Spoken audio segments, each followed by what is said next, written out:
Second week at home, getting warm to the bone.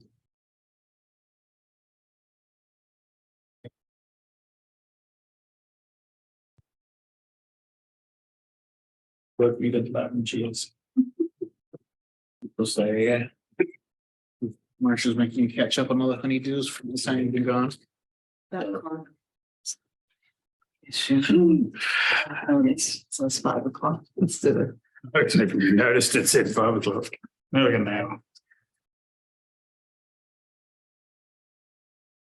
Look behind somewhere along the line. Okay, Ready? I'll call the February 6th City Council meeting to order. Call the roll. Abby Hansen. John Hawkins. Here. Megan McFarland. Here. Matt McKinney. Here. Logan Welch. Here. Call for a motion to approve the agenda. So moved. Second. All those in favour say aye. Aye. Pledge of allegiance. Pledge of allegiance.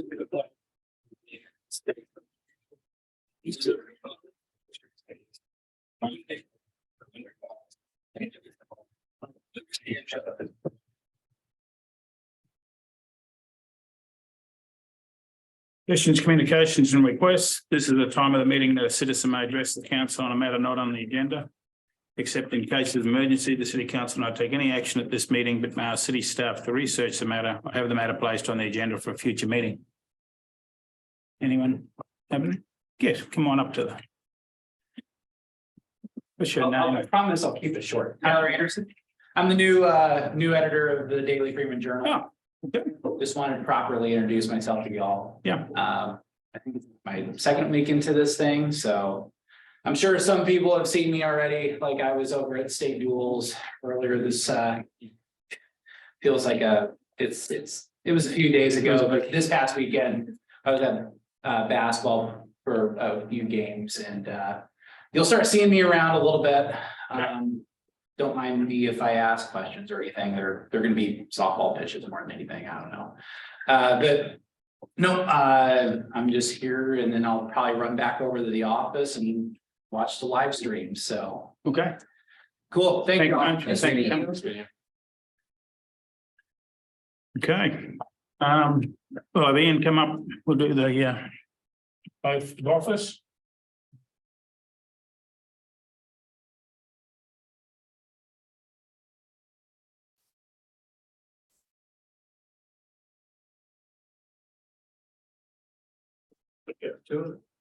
There, I have another here for it. Oh, you. I'll spend you in. No, you don't. I'm gonna.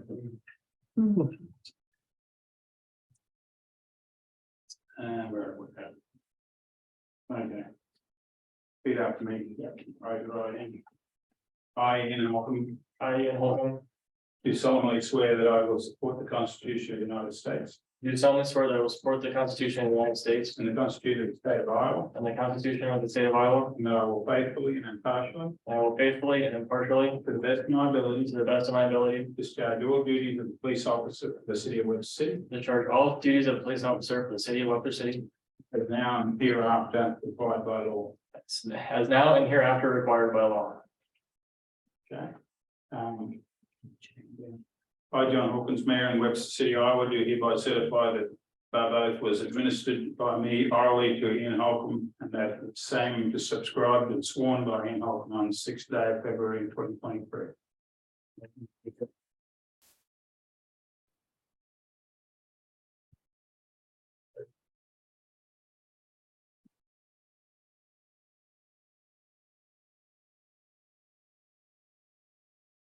Okay.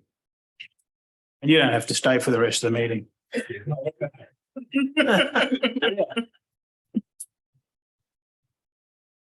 Okay, 2 minutes claims, reports and licenses. The following items have been deemed non-controversial routine actions to be approved by the council in a single motion. If a council member or a member of the audience wishes to have an item removed from this list, or be considered in its normal sequence on the agenda. I have minutes of January 16 and January 30th. B is a resolution on payroll for a period ending January 14 and paid on January 20. C is a resolution on payroll for a period ending January 28 and paid on February 3rd. D is a resolution on bills and approved fund list. E is a resolution approving cigarette, tobacco, nicotine vapor permit for Highway 20 liquor and tobacco at 1345 2nd Street. Is an ownership change. F is a recommended approval for issuance of beer and liquor licenses by the Iowa Department of Commerce for the following. Class B retail alcohol license now includes Sunday sales for Dollar General Store at 2421 814 Superior Street. Class E retail alcohol license now includes Sunday sales, Highway 20 liquor and tobacco, 1345 2nd Street. Council. Move to approve A through F collectively. Second. All those in favour say aye. Aye. Okay. Item A, public hearing. Yep. Public hearing commence improvement project to construct a wastewater treatment facility project and acquire property for the project. The hearing was cancelled. Now Reset for February 20th. Yeah. Okay. So do we have to? We don't have to do anything. It was in the papers, so that's why we needed to clarify that. Right. So B, we have a presentation and overview for the traffic and safety study around the schools and by HR Green. Petey, can you move the mic to the corner of the table? Yep. So back in December,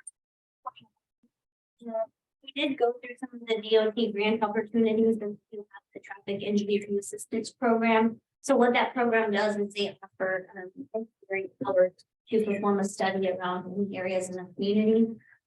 We wanted to get a good understanding of pedestrian, bicycle, vehicle traffic around all of the schools in Webster City, and have that written down and documented these we could pursue any opportunities.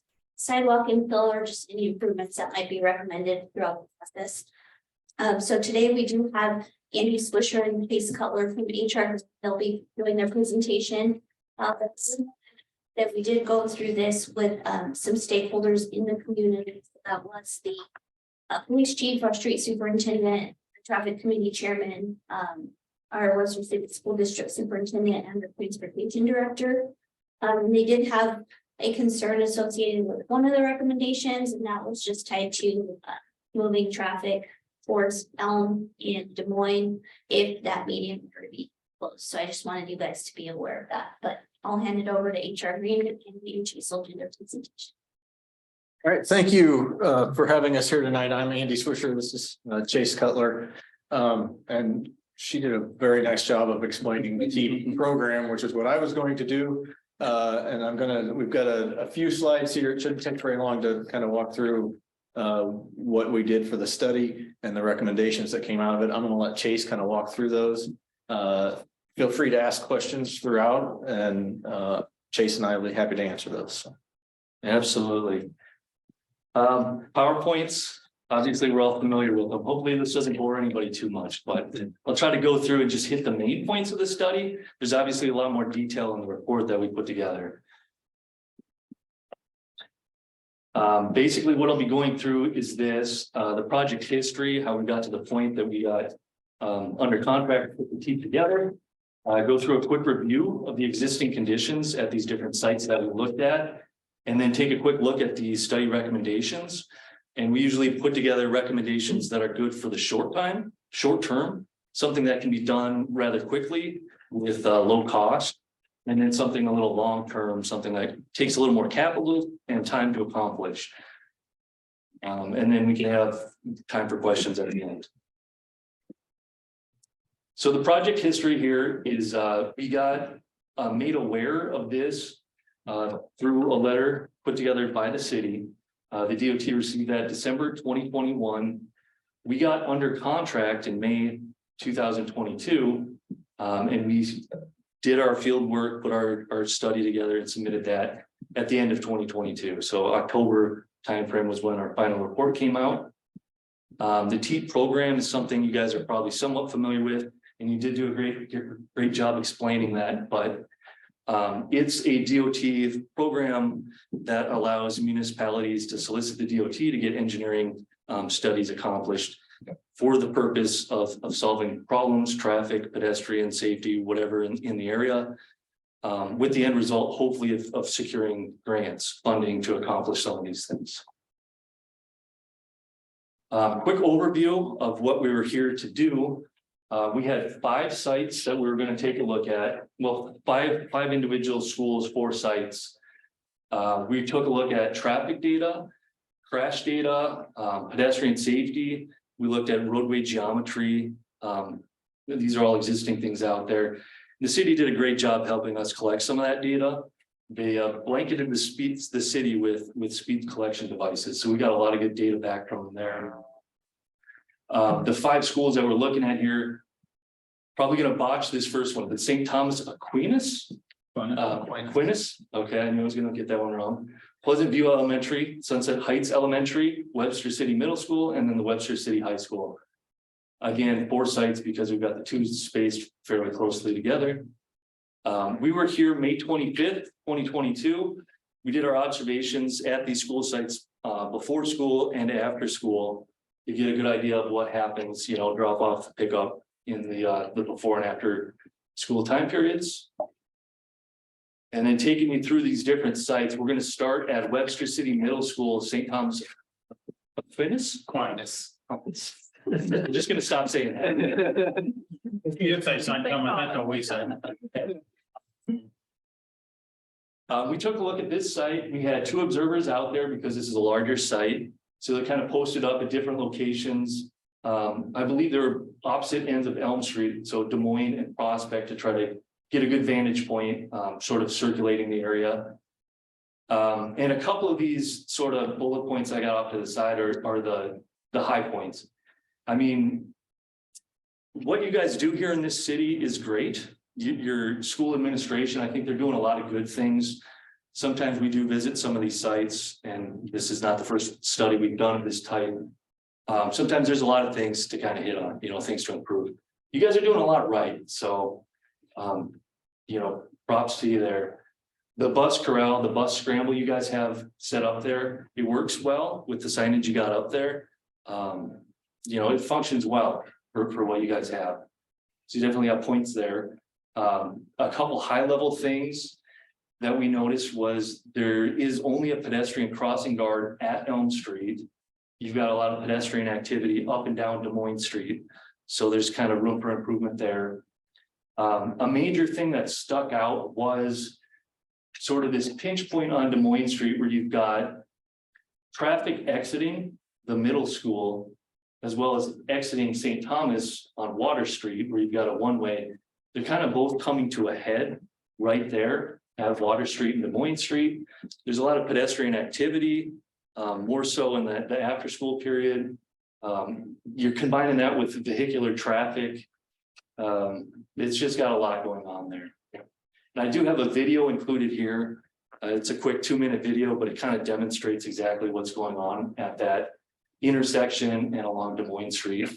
It jumps around a little bit, but I think I put together something that's a good demonstration of the operation of it. Okay. See if this plays.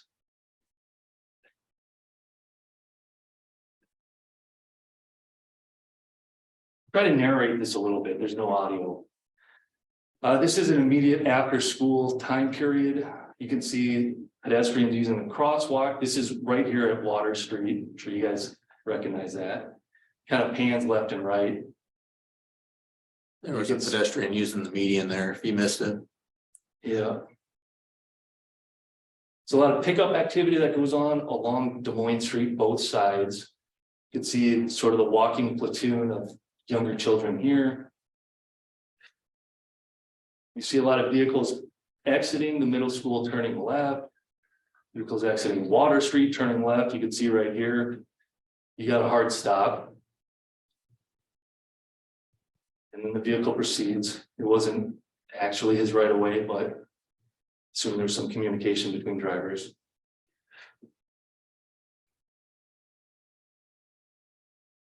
It's a wide median there. So the ability to see past that can be compromised very quickly, especially when you got all this other activity going on.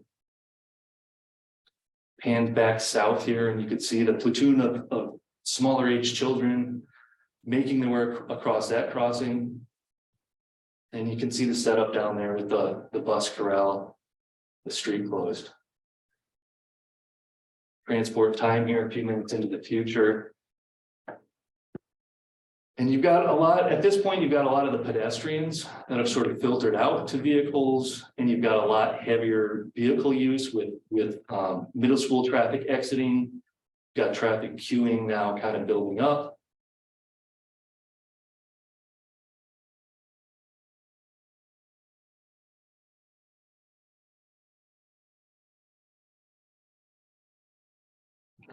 See some of the hesitancy of some of these vehicles to complete their movements. U-turning traffic conflicting with right turning traffic.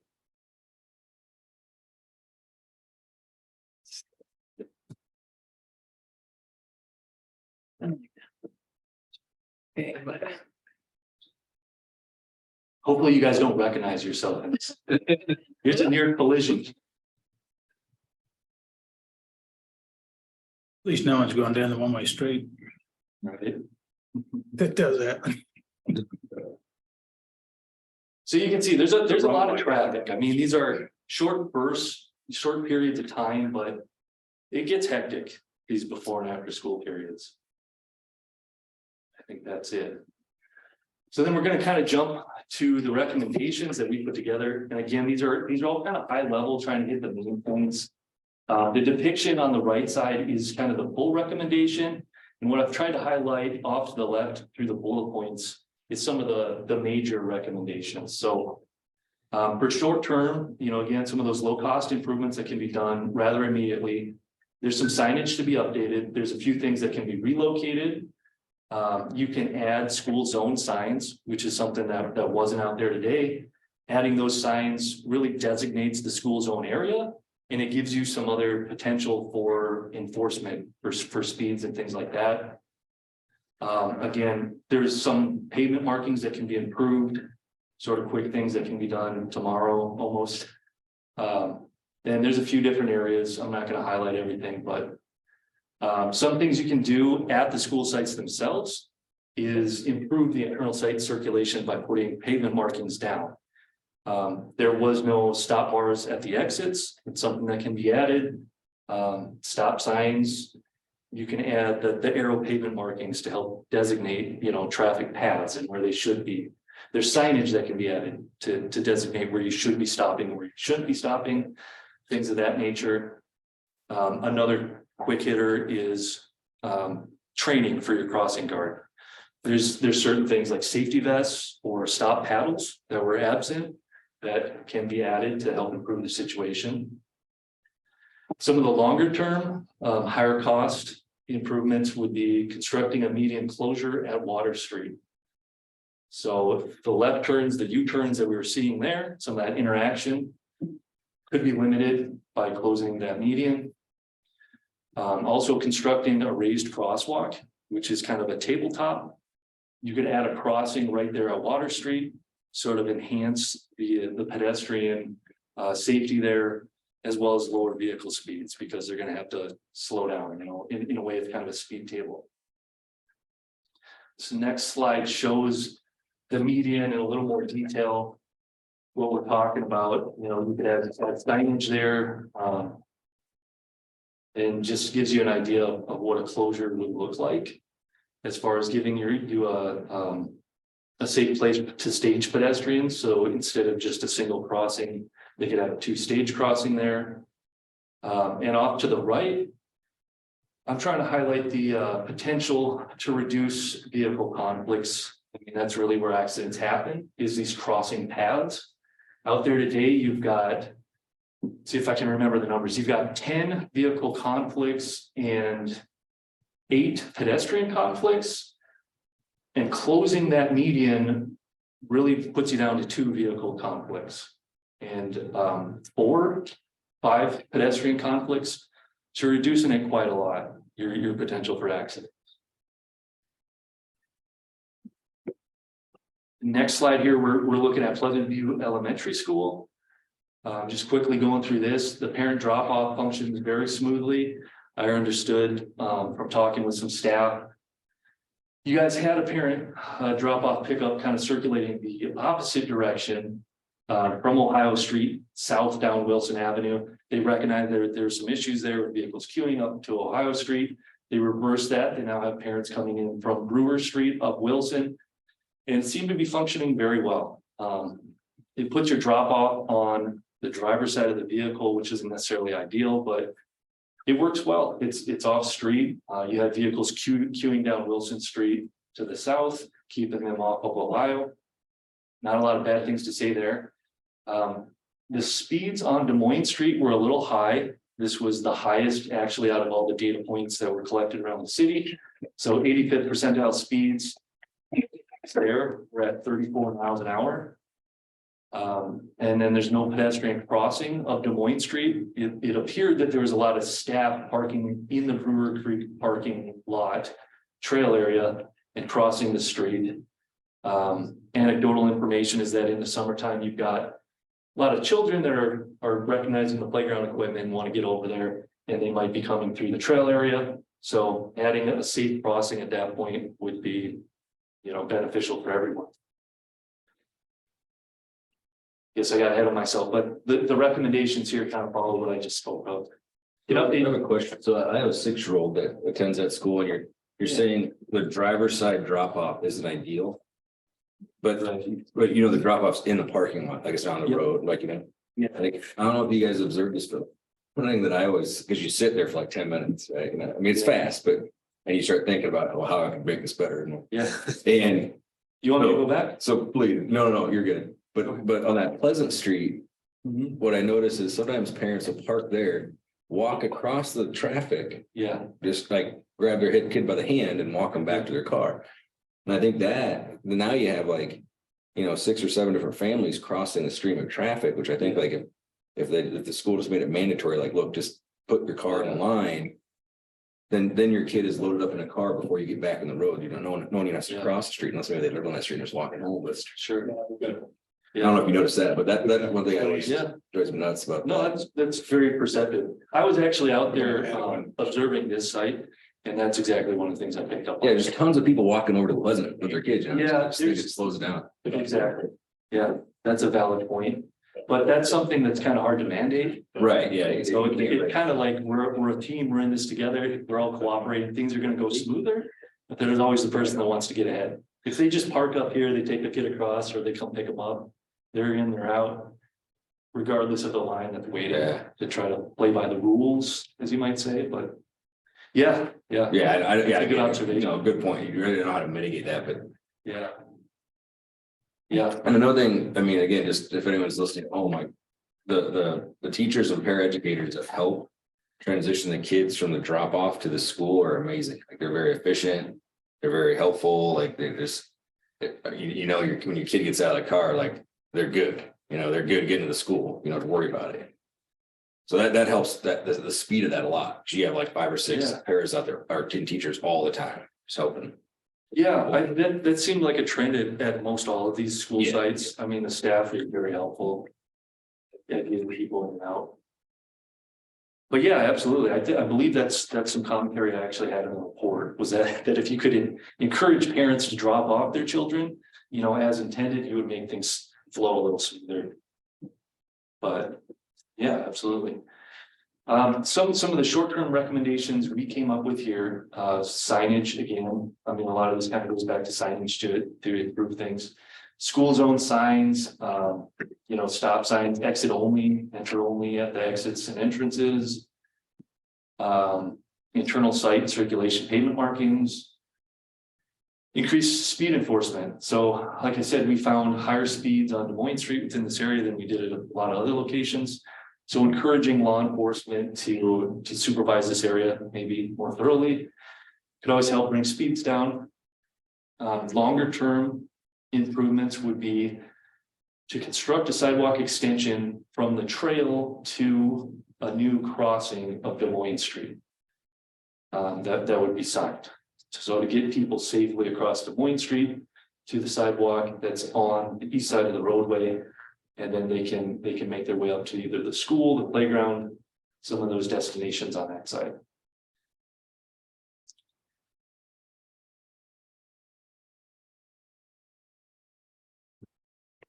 This might be. There we go. Next site was Sunset Heights Elementary. This site was kind of one of the more interesting ones with the school being on a horizontal curve. It causes some challenges. Again, things seem to work pretty well. You're in the residential area, you don't have vehicles queuing onto major streets or anything like that. A couple of the issues that I'm trying to highlight here, though, is we did have some discontinuous sidewalk.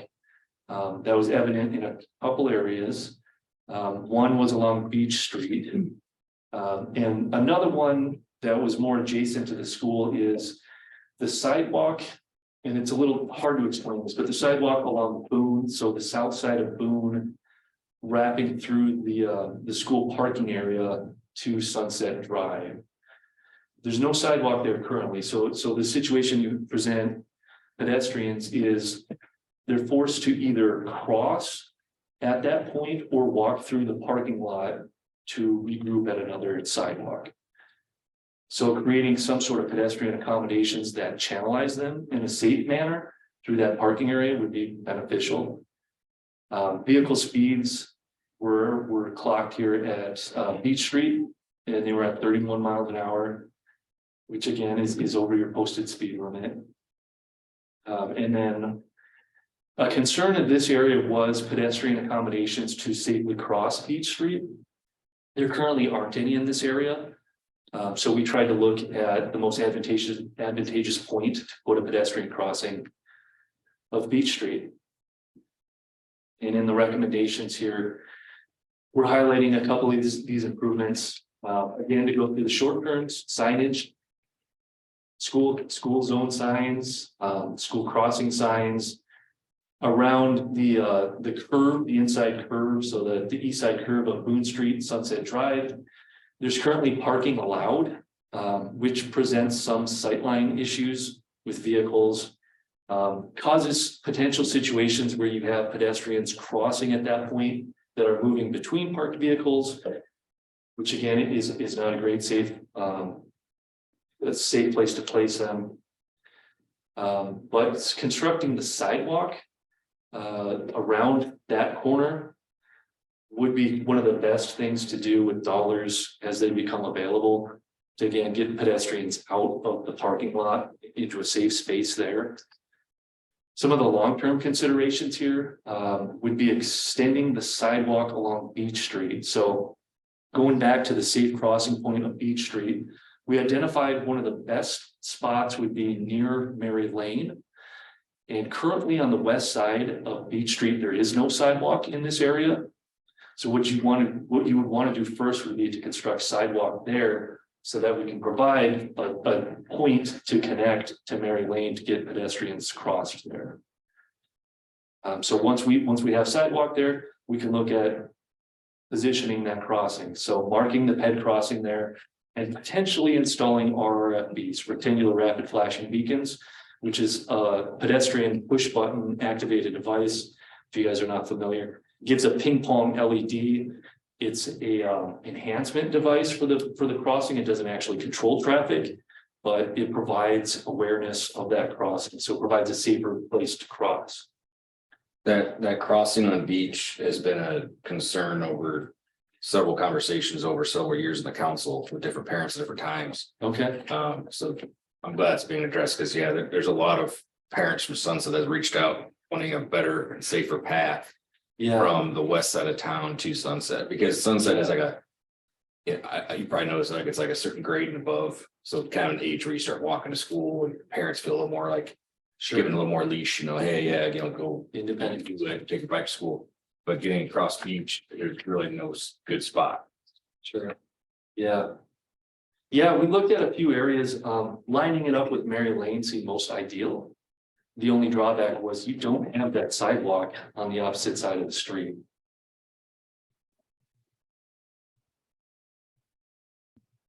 Lastly, here we looked at Webster City High School.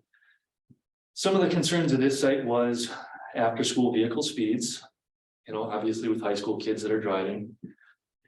So we had speed data at a couple different points around the school on Lynx Avenue on Bank Street. The vehicle speeds that we collected, 85th percentile anyway, were not excessively high. You got a posted street of 25 miles an hour and we're looking at 30. So maybe the probably wasn't as evident as some people might have thought it was. However, there was a few areas that we recognize that could be improved here. One was student parking around the school itself. You've got a lot of on-campus parking and a lot that's not utilized, but we did observe a lot of students using Lynx Avenue to park. And I can see why it's a little more convenient. It's adjacent to the front door and things, but it introduces that potential for pedestrian vehicle conflicts. So if we can move some of that student parking back into the parking lot and away from Wing Street, that could provide some benefits. I'll just add to that, Chase. This was the site that I was at doing the observations. And during the PM dismissal period, we had buses sitting there waiting and loading, and I witnessed students traversing between the buses and then crossing Lake Street to get to their car parked on the other side, which is a big red flag to me as a traffic engineer. Seeing kids coming out from behind a bus, with traffic going up and down the street, so. Yeah, buses especially can hide a lot. So short-term strategies here. I'm back to updating signage again. And the signs that we actually kind of identified here coupled with the speed concerns and safety concerns, we took a look at Bank Street and Lynx Avenue and whether we could modify that stop control condition today and provide always stop. It's not a recognized traffic calming strategy, but at a site like this, it can provide that effect. Moreover, it's a safety strategy. That's likely a common crossing point for pedestrians if they are walking from the school. So providing stop vehicles on every approach is going to increase the safety. You're going to have vehicles at lower speeds and providing bigger gaps for pedestrians to cross there. We recognized a couple areas here, Bank Street going to West Avenue, where you've got some of those fields. Anecdotal information was at some of these game events, you do have vehicles still parking in that area, even though it's signed otherwise. So adding curb line pavement markings to that would increase awareness of the fact that you do have a parking restriction in that area. And we suggested the same thing along the east side of Lynx Avenue with some additional signage for school hours, as well as some curb line pavement markings to try to get those students again back into the parking lot. And then internal site circulation improvements, pavement marking signage, and that goes back to stop signs, stop bars at the exits. There was no lane designations at these entrances or exits. So helping, new drivers sort of position themselves a little better at these entrances and exits would help the traffic flow a little bit better, as well as signs. For instance, at the north entrance, signing it as the parking lot is set up. So you have an entrance with the diagonal parking and an exit that goes against the flow of traffic, goes with the flow of traffic through there. And then speed enforcement. I mean, if you're seeing more and more, even though our data didn't reveal a big issue with speeds, 30 miles an hour, it's 5 over, but it's not that critical. But getting speed enforcement, getting your law officers out there to monitor at some of these after school periods might corral some of those higher speeds, the outliers.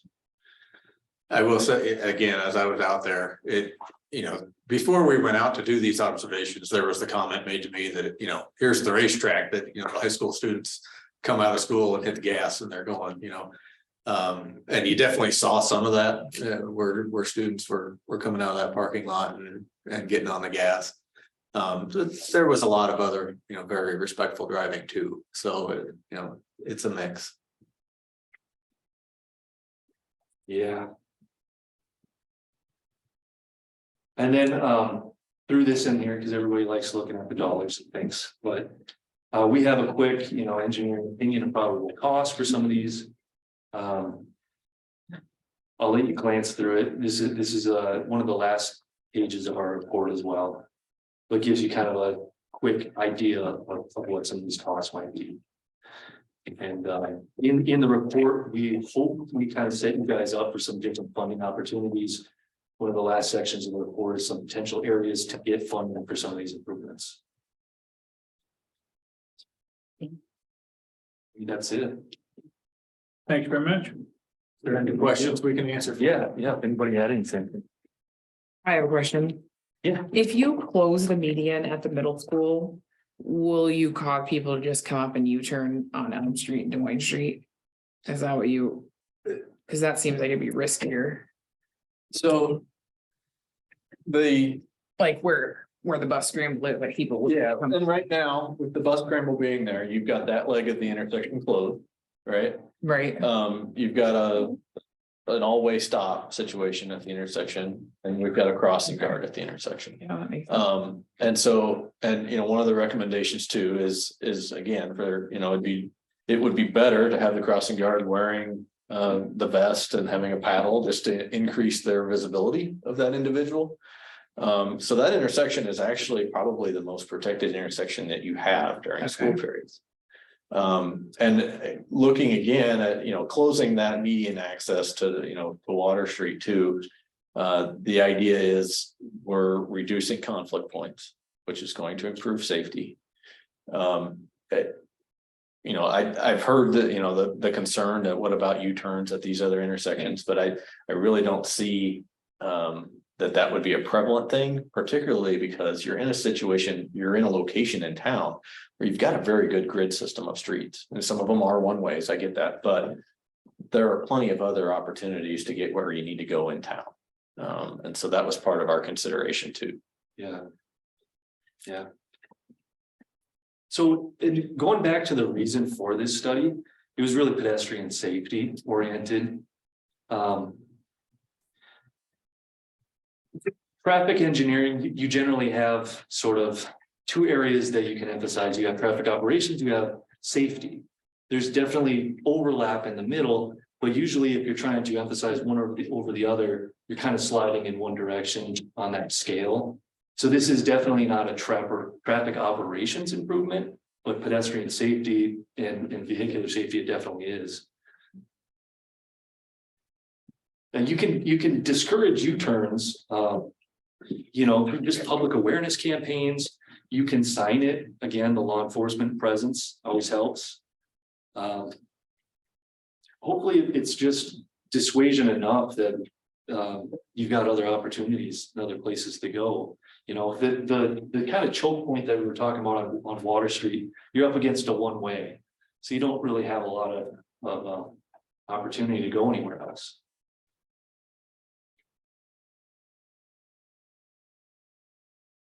And it's certainly something that can be done, kind of incrementally. You guys made the decision to do this. You can do it on a temporary basis. Right, with the pilot project, Close that put off some barricades out, block it off. without putting all the dollars down. Constructing race curbs.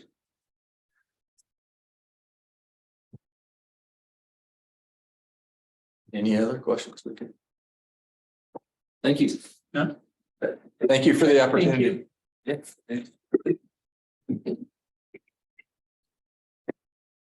Okay, need a motion to accept traffic engineering assistance program study. Sure. All those in favour say aye. Aye.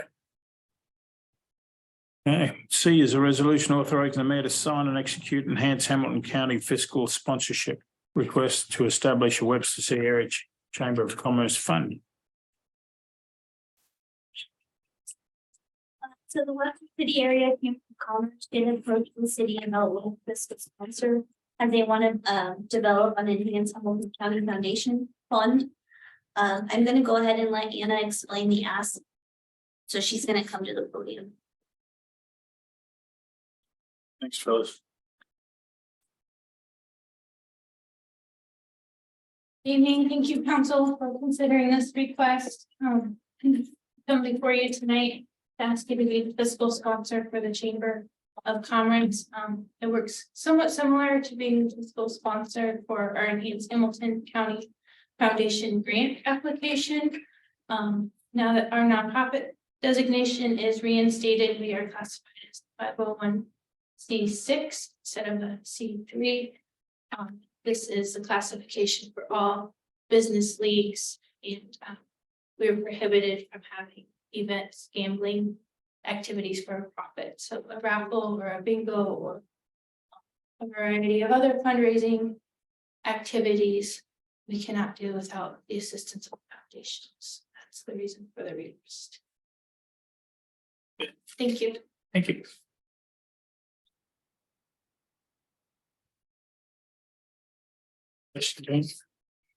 Call for motion. Move to approve. Second. All those in favour say aye. Aye. Item D is a resolution accepting and approving acquisition of property generally located at 1112 3rd Street in the city of Webster City, Hamilton County, Iowa. This is a residential structure that was involved in the fire a little over a year ago. Subsequently fell into disrepair and pursued our code and as an unsafe building to acquire it. There's no water. At a lead line. It didn't replace. Okay, call for motion. So moved. Second. All those in favour say aye. Aye. Item E is a resolution authorising the mayor to sign amendment number 2 and agreement number A21119239 with Bolton and Mink Incorporated of Ames, Iowa for the wastewater treatment facility improvement project. So Bolton and Mink is currently our professional services engineer for the wastewater treatment plant project. We are moving into the design phase, so the amendment would cover all design services as well as getting us to the point where we award a construction contract. This estimate was put together by calculating the number of hours they estimate and the number of positions. So the work is anticipated not to exceed about $2.7 million for professional services. That includes 13,670 professional hours to get the project designed and going. It also assumes 1 full-time engineer, 3 part-time engineers, 1 designer full-time, and then 2 designers part-time, 1 administrative assistant part-time, and then there's some specialty discipline staff that'll be part of this as well. 2 structural engineers with 1 designer, an architect, 2 engineers and 1 designer for mechanical, and then 1 engineer for the electrical with 2 designers, as well as 3 cost estimators. This is the amendment just for the bid, design and the bid services. So there would be another amendment coming before you for the construction administration and the inspections. But I did want to let you know that we did look into what other communities have paid for design and engineering services. Sioux City, they completed their project in late 2020. So be mindful that these are pre-COVID prices. But their engineering agreement was about 1.5 million specific to design and bid services as well, which is about 6.6% of the total price. City of Nevada, their design and bid services was 3.2 million. And they had HR Green. Indianola, theirs was $2.4 million. Osceola was about 1.8 million. So we're pretty well in the ballpark of what typical design and bid service engineering fees are. Nevada, they actually are expected to go online in January 2024. So they're fairly close to almost being done. And then we're expecting construction to start in spring of 2024. So I did include a memo from Bolton and Mink that kind of explained the breakdown as well. But the request is for council to approve the amendment to get that design and bid services going.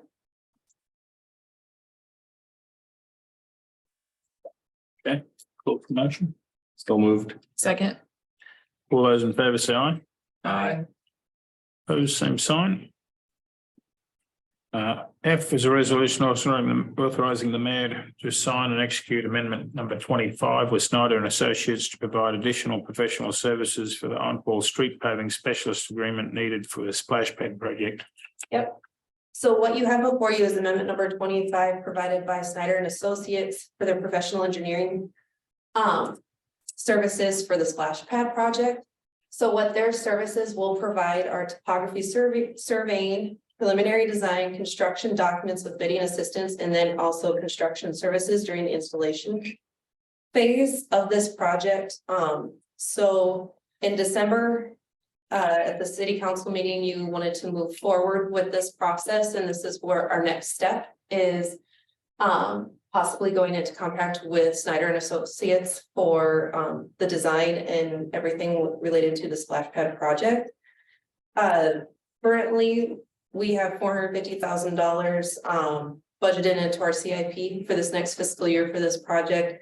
The total cost for this amendment is $42,500. Staff is applying for numerous grants to also assist with funding this splash pad project. So right now what we're asking is if you'd like to adopt this resolution to continue moving forward with the splash pad project. Move to approve. Second. All those in favour say aye. Aye. Item G, resolution authorising the mayor to sign and execute sub-award agreement number HMGP DR 48830022 with the Iowa Department of Homeland Security and Emergency Management. Hello, so this We're getting one, some free generator.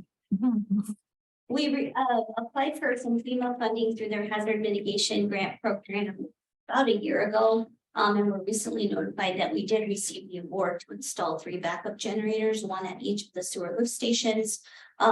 Surprisingly, when we applied, it was understood that they would cover 85% of the funding. We were like cover 100%.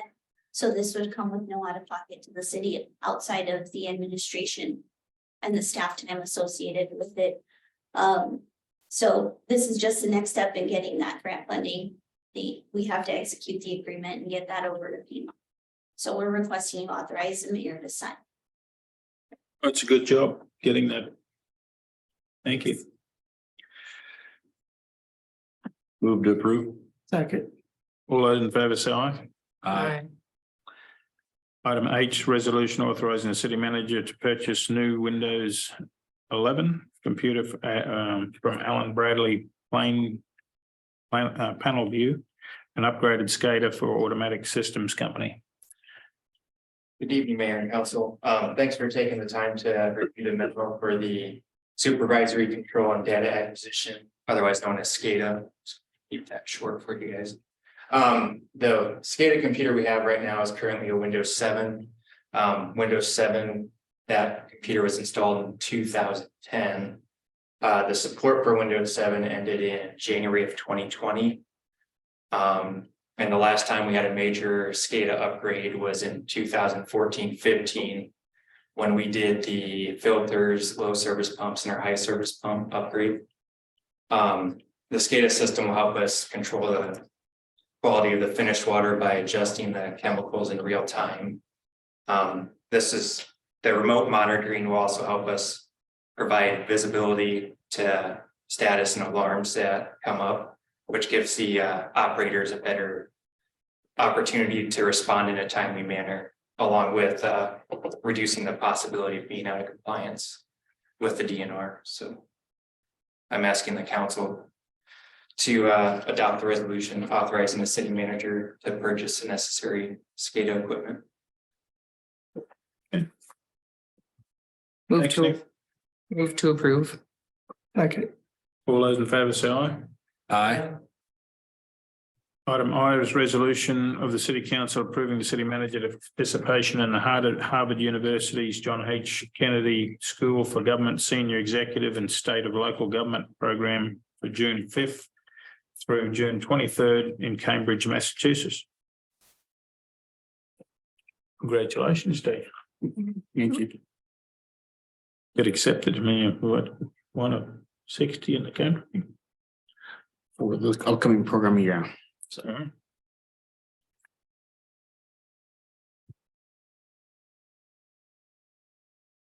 So Daniel's gonna do this instead of going to, where you going?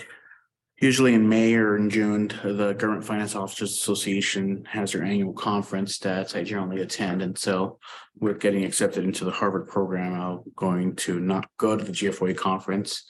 I'll be attending the program in Massachusetts for the 3-week period. I'll cover the cost for the tuition myself. Resolution if approved will provide for the council, provide the travel and other subsistence expenses associated with that time away. During that time period, be full soon as acting city manager during that period. I'm away. Party. Yeah. The purchase is ready. Okay, have a call for a motion. So moved. A second. All those in favour say aye. Aye. Item J is a resolution setting time and place for a public hearing on a proposed offer to purchase city-owned property located at 1317 Beach Street in Webster City, Iowa for February 20th at 6:05 p.m. This is just setting the public hearing. This relates back to the council's discussion that last month related to the Webster City daycare. And the request for them to be able to do a remodel project for the interior. Because of the original method that the contract was established, the Webster City daycare doesn't hold a deed for the building itself. It's still held by the city until they complete paying on the terms of that contract. At that time, the deed would turn over to the daycare. Unfortunately, what that creates is with the city being the owner and holding the deed, it turns that project into a public project under state statute.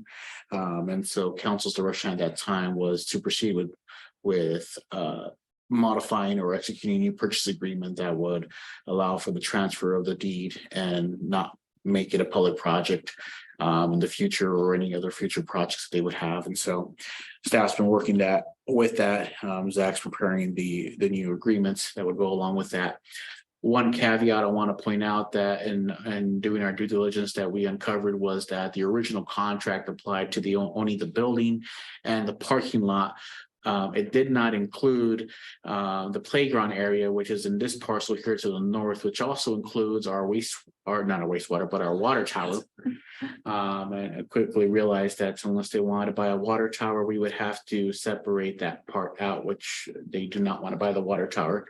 It could be a nice tetherball feature.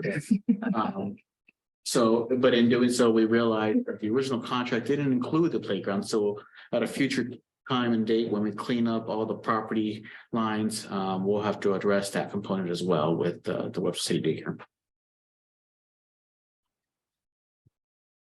Very good. Move to approve. Second. All those in favour say aye. Aye. Zach? So 11, 12, 3rd Street, you guys approved acquiring. That is the last one on my list. So just be thinking about that. As far as abandoned properties, the city in the last year went fairly aggressive against the break abandoned properties. I believe we took 5 in 2022. So the slate is clean. So if there's additional properties or funding you guys want to go after, let me know. We'll start on those ones.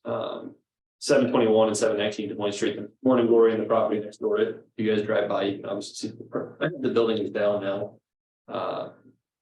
So obviously we're going to continue moving on that one to get those Morning Glory shored up so that it's no longer an unsafe building. And then as far as the traffic cameras that have been brought up before, I've had a chance to review the agreement with what's it called, Census Scat. So but in my comments, we're just waiting to hear back from them. Once we do, then obviously it'll go to you guys to review and approve at that point. So. Okay. A reminder that there's a work session with the Board of Supervisors on the Wilson Borough Historic Park for February 9 at 6 p.m. Otherwise Thursday. Okay. We're going to go into closed session for the purpose of holding a strategy meeting in connection with collective bargaining with the fire department unit as authorized by chapters 20.17 and 21.5 of the Iowa Code, and to evaluate the performance of city clerk, which necessary to prevent needless and irreparable injury to that individual's reputation, and that individual requests a closed session as approved by chapter 21.5I Code of Iowa. Second. All those in favor say aye.